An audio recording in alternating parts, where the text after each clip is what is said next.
Hello class 9 बेटे 9th class. आज हम पढ़ेंगे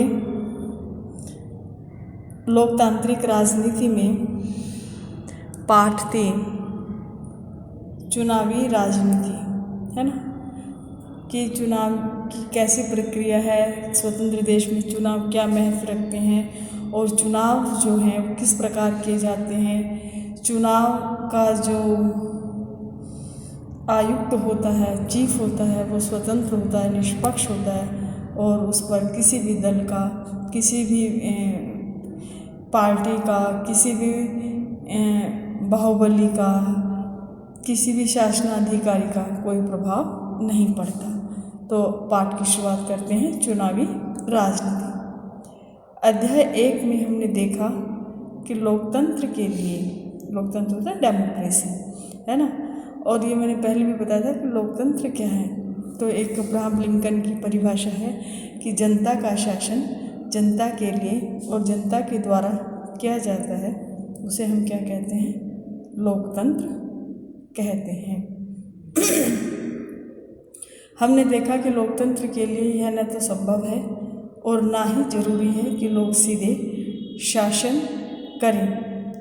हमारे समय में लोकतंत्र का सबसे आम स्वरूप लोगों द्वारा अपने प्रतिनिधियों के माध्यम से शासन चलाने का है।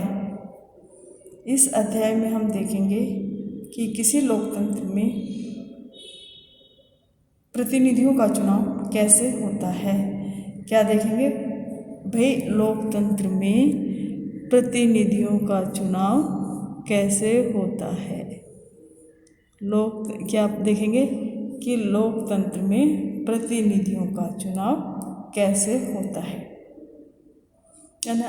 ये तो हमने पढ़ा कि जो देश स्वतंत्र हैं उन्होंने लोकतंत्र की प्रणाली को अपनाया। और लोकतंत्र क्या है कि जनता का शासन जनता के लिए, जनता के द्वारा किया जाता है, उसे हम क्या कहते हैं, लोकतंत्र कहते हैं। और ये जो लोकतंत्र है, ये जो लोकतंत्र है ये किसकी पहचान है, स्वतंत्रता की, आज़ादी की, अभिव्यक्ति की, क्योंकि व्यक्ति निष्पक्ष रूप से, स्वतंत्र रूप से अपनी बात को रख सकता है, उसके साथ कोई भेदभाव नहीं हो सकता। ये तो हमारे संविधान में लिखा हुआ है, लोकतंत्र के संविधान में। लेकिन इसमें एक प्रोसीजर ये भी है कि जो जनता अपने प्रतिनिधियों को चुनती है, जो लोकतंत्र के प्रतिनिधि होते हैं, जो संसद में पहुंचते हैं, जो राज्य की विधानसभाओं में पहुंचते हैं। एक तो राज्य की सरकार होती है हमारी, एक केंद्र की सरकार होती है। जो केंद्र की सरकार होती है वो क्या होती है कि पूरे देश का क्या करती है, प्रतिनिधित्व करती है। पूरे देश के चुने हुए प्रतिनिधि सांसद का पार्ट बनते हैं, हिस्सा बनते हैं। और पूरे राज्य का जो होता है वो राज्य की सरकार में होती है। कंडीशन दोनों में सेम होती है। जैसे पूरे देश का जो हेड होगा, मुख्य होगा, उसको हम क्या बोलते हैं, प्रधानमंत्री। और राष्ट्रपति पूरे भारत का एक ही राष्ट्रपति होगा। लेकिन जितने हमारे राज्य हैं उनके मुख्यमंत्री भी अलग अलग होते हैं, उनके राज्यपाल अलग अलग होते हैं। बस अंतर इतना होता है कि वो राज्य की सीमाओं की या शासन की देख रेख करते हैं, उसकी व्यवस्था को देखते हैं, है ना। अब सपोज़ कीजिए कि हमारे उत्तर प्रदेश के मुख्यमंत्री कौन है, योगी आदित्यनाथ, और केंद्र के जो चीफ हैं वो मोदी जी हैं। तो मोदी जी जो हैं सारे ही जितने भी भारत के छोटे बड़े, पूर्व पश्चिम उत्तर दक्षिण जितने भी राज्य, सबके एक तरह से संवैधानिक प्रमुख हैं और वो क्या कर सकते हैं, सब पर नज़र रख सकते हैं। जो राज्य की सरकार है उन पर भी नज़र रख सकते हैं, उनके मुख्यमंत्रियों के कार्यों पर भी नज़र रख सकते हैं। और उसका, क्योंकि उसका जो प्रतिनिधि होते हैं संसद के, आपने पढ़ा होगा या नहीं पढ़ा, याद रखिए कि उसमें 542 से 43 सदस्य होते हैं, जो जनता चुनकर क्या है, हर उस राज्य से पूरे भारत के चुनकर कहाँ जाते हैं, संसद में जाते हैं, जिन्हें हम सांसद भी कहते हैं। है ना। और 2 सदस्य इंडियन एंग्लो इंडियन सदस्य होते हैं और बाकी जो है 540 के लगभग क्या होते हैं भारतीय होते हैं। तो ये हमने पढ़ा था। तो अब हम पढ़ेंगे कि किस में लोकतंत्र के प्रतिनिधियों का चुनाव होता है। हम शुरुआत में यह समझने से करेंगे कि लोकतंत्र में चुनाव क्यों जरूरी और उपयोगी है। हम यह भी समझने की कोशिश करेंगे कि विभिन्न दलों की चुनावी प्रतिद्वंद्विता किस तरह को लाभ पहुंचाती है। फिर भी हम यह सवाल उठाएंगे कि किन किन चीज़ों के कारण कोई चुनाव लोकतांत्रिक होता है। इसके सहारे हम लोकतांत्रिक और गैर लोकतांत्रिक चुनावों में अंतर समझ पाएंगे, है ना। अध्याय में बाकी हिस्से में हम इन्हीं पैमानों के आधारों पर हुए चुनावों का मूल्यांकन करेंगे। इस क्रम में हम चुनाव के प्रत्येक चरण यानी कि विभिन्न चुनाव क्षेत्रों के सीमा निर्धारण से लेकर चुनाव परिणामों की घोषणा तक पर नज़र डालेंगे। हम हर चरण में यह सवाल पूछेंगे कि क्या होना चाहिए, प्रत्यक्ष चुनाव में क्या होता है। अध्यक्ष के आखिर में हम इस सवाल पर विचार करेंगे कि भारत में हुए चुनाव निष्पक्ष और स्वतंत्र ढंग से हुए हैं या नहीं। यहाँ पर हम निष्पक्ष और स्वतंत्र चुनाव कराने में चुनाव आयोग की भूमिका पर विचार करेंगे। पेज चेंज कीजिए बेटा।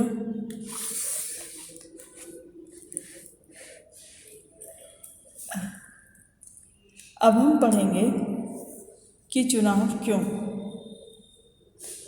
हरियाणा एक इसमें पढ़ते हैं, हरियाणा के विधानसभा चुनाव।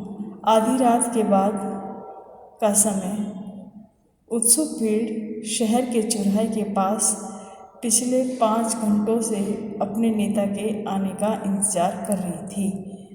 आयोजक भीड़ को बार बार भरोसा दिला रहे थे कि नेताजी बस अब आने ही वाले हैं।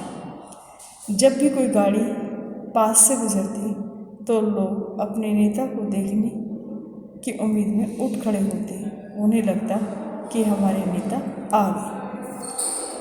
यह है नेता श्री देवीलाल, हरियाणा संघर्ष समिति के प्रमुख, जो गुरुवार की उस रात करनाल में भाषण देने आने वाले हैं।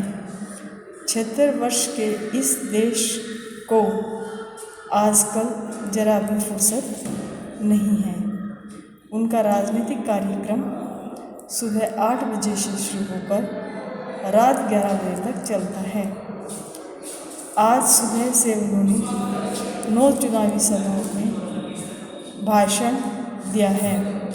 पिछले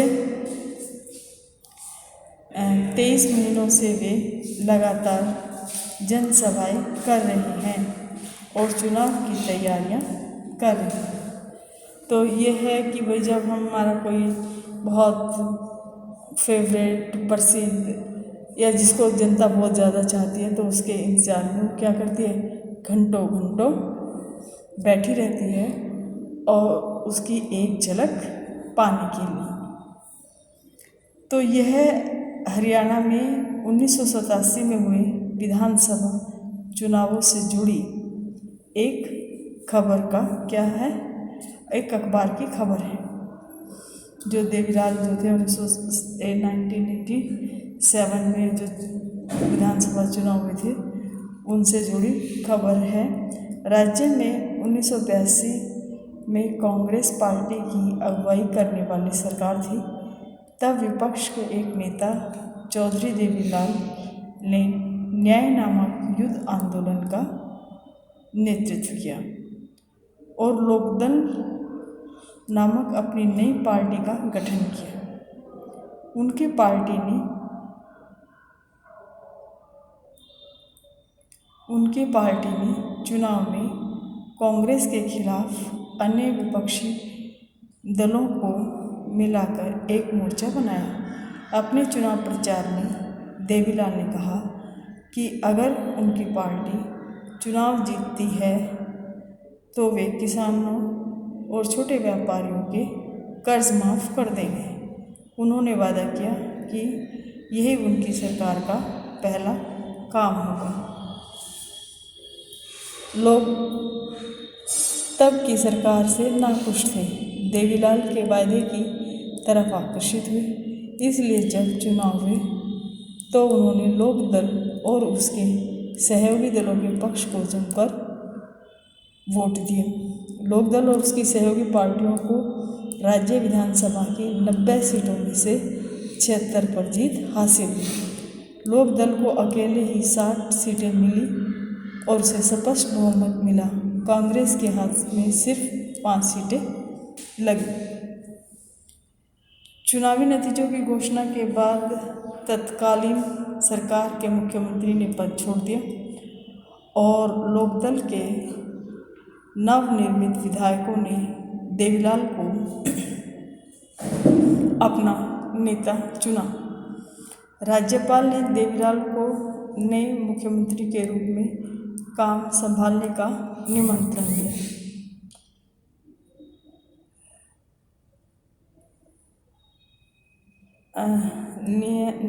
दिया।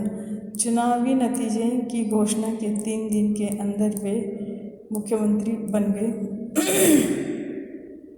मुख्यमंत्री पद की शपथ लेने के तत्काल बाद उनकी सरकार ने एक आदेश जारी किया जिसमें छोटे किसान, खेतीहर मजदूर और छोटे व्यापारियों को बकाया ऋण को माफ़ कर दिया गया।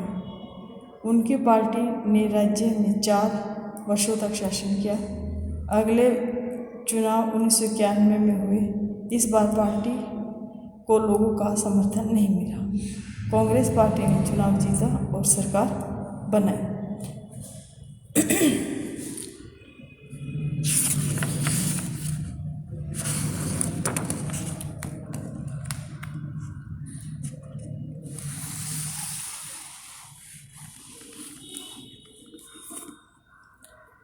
तो चुनाव की ज़रूरत क्यों? तो इसमें क्या है बेटा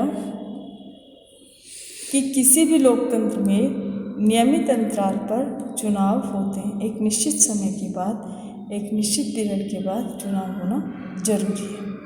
और लोगों की जो है मनोवृत्ति बदलती रहती है कि वो प्रेजेंट में ऐसे अगर ना खुश हैं तो किसी दूसरी पार्टी को अपना क्या कर देते हैं, समर्थन दे देते हैं और फिर एक बार उसको देख लिया, फिर नेक्स्ट टाइम फिर उसको बदल दिया।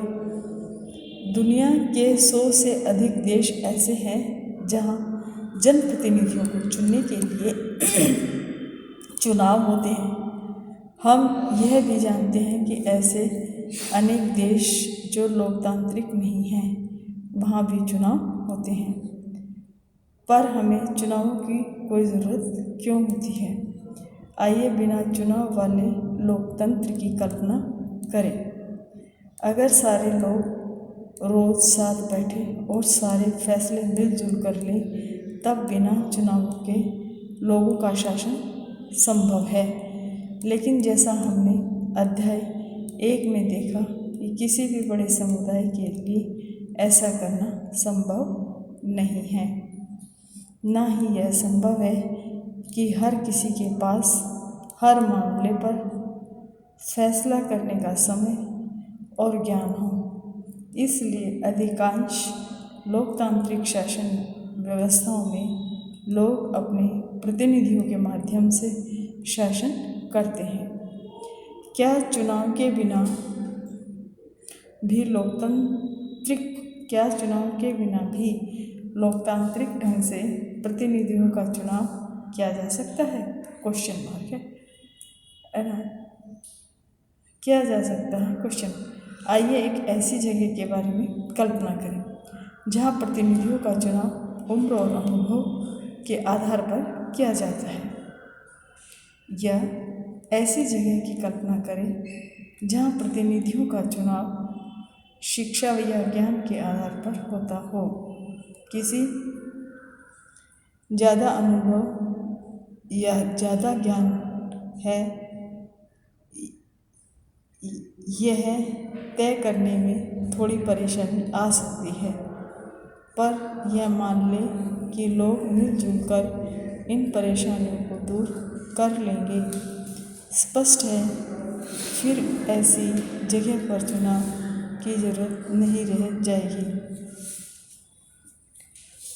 लेकिन क्या फिर हम इन व्यवस्थाओं को लोकतंत्र कह सकते हैं? हम यह कैसे पता करेंगे कि लोगों को उनका प्रतिनिधि पसंद है या नहीं? हम यह व्यवस्था कैसे करेंगे कि प्रतिनिधि लोगों की इच्छा के अनुरूप ही शासन करें? हम इस चीज़ की व्यवस्था कैसे करेंगे कि जो प्रतिनिधि लोगों को पसंद न हो, वे अपने पद पर न बने रहें? इसके लिए ऐसी व्यवस्था करते समय यह करने की ज़रूरत है जिससे लोग नियमित अंतराल पर अपने प्रतिनिधियों को चुन सकें और अगर इच्छा हो तो उन्हें बदल भी दें। इस व्यवस्था का नाम चुनाव है। इसीलिए हमारे समय में प्रतिनिधियों वाले चुनाव लोकतंत्र के चुनाव में, इसलिए हमारे प्रतिनिधित्व वाले लोकतंत्र में चुनाव को बहुत ज़रूरी क्या है माना गया है ना। वे अपने लिए कानून बनाने का चुनाव कर सकते हैं।